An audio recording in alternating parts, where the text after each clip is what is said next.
February 7, 2025 marks 100 years since the first general election was held in Trinidad and Tobago.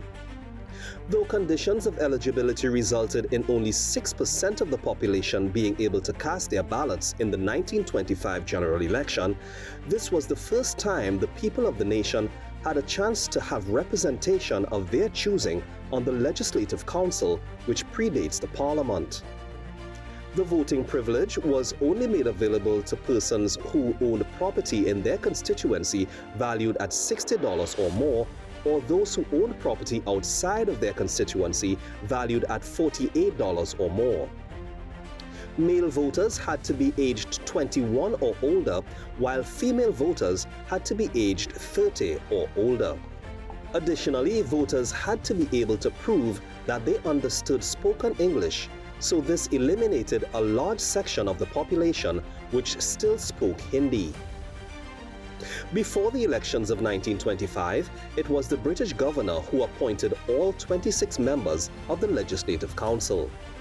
It was the activism of the labor movement during the 1920s that pressured the then government to include elected members to the council. In 1922, the British government sent British Major E.F.L. Wood to investigate Trinidad and Tobago's preparedness for self-government. Following Wood's recommendations, the Legislative Council was reorganized to allow 7 out of 26 seats to be elected by the people of Trinidad and Tobago, a move that was welcomed by organizations like the Trinidad Working Men's Association and the Legislative Reform Committee. The results of the 1925 general election were divided by these 7 seats. Port of Spain, Captain Andrew Cipriani. St. Andrew Nariva Mayaro, Charles Henry Pear. Victoria, T.M. Kelshaw. St. Patrick, E. Radcliffe. St. George, Albert Victor Stallmeyer. Caroni, Saran Tilak Singh. Tobago, James Alexander Bigart. In welcoming the country's first elected members to the Legislative Council after the election, Governor His Excellency Sir Horace Archer Bayat said the development represented the consummation of a change which His Majesty has been graciously pleased to approve, giving to the public the right of choosing its own representatives to fill a proportion of the seats on this council, and thus fulfilling a long-expressed desire. Governor Bayat assured the new members that their views will always meet with the courteous attention that they deserve. It would take another 21 years for Trinidad and Tobago to achieve universal adult suffrage in July 1946, when all citizens over the age of 21 were allowed to vote without restrictions. And with a general election due in 2025, we asked persons how they felt about having the privilege to vote. The right to vote, I think, is a privilege bestowed on people in part of the world. Some countries don't have it. Some countries have anarchy, have various dictators, It's a joy, providing that the electoral system after is as genuine as it should be, as compared to like Venezuela and other countries, It's good because everybody have a chance to make a choice of their own, so it's a good thing. Years ago I used to vote, and now I don't feel I want to vote. I'm telling you the honest truth, because I'm just not satisfied. So people who just say they don't want to vote, I don't have a problem with them, because I feel the same way. Well, I'm glad that that as a female I'm able to vote, because it gives me a choice, it gives me a voice. So I'm glad about it, and I thank God for it. With regards to 100 years ago and now, I would say it's a clear advantage that more persons are able to, make an input on with regards to voting and stuff like that, because we need more people to share their experience living in our country. So the more persons, given more persons the ability to vote actually will make a difference with the persons we put in power. And then we of course, the more of us, we will have to hold them accountable.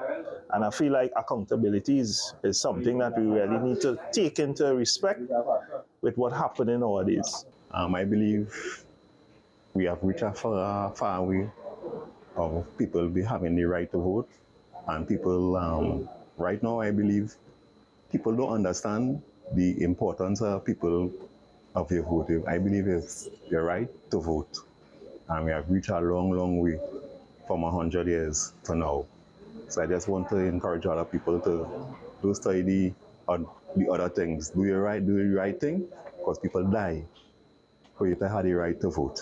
Voting is perhaps one of the most patriotic and important things that any citizen can do to let their voice be known for what values they have, what future they want for the country, and how they play a role in effecting change. Participating in a democracy, having the right to vote is just one of those things that you need. So voting allows you, like I said, to express yourself in a way that those in power have to listen to.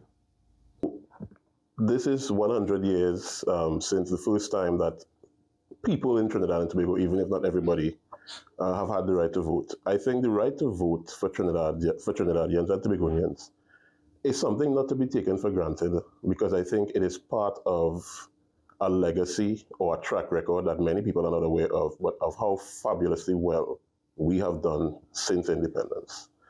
We were democratic before a lot of other larger countries ever even knew the meaning of that word. So I really feel that this is something that we have achieved, and it's for that reason why Dr. Williams said on Independence Day, the first one, he said the first responsibility that devolves upon you as citizens of Trinidad and Tobago is to protect your democracy. So we need to vote because we have a really good thing going here. We are doing much better than anybody could ever have expected, even though we may not think so, and we need to keep that momentum going.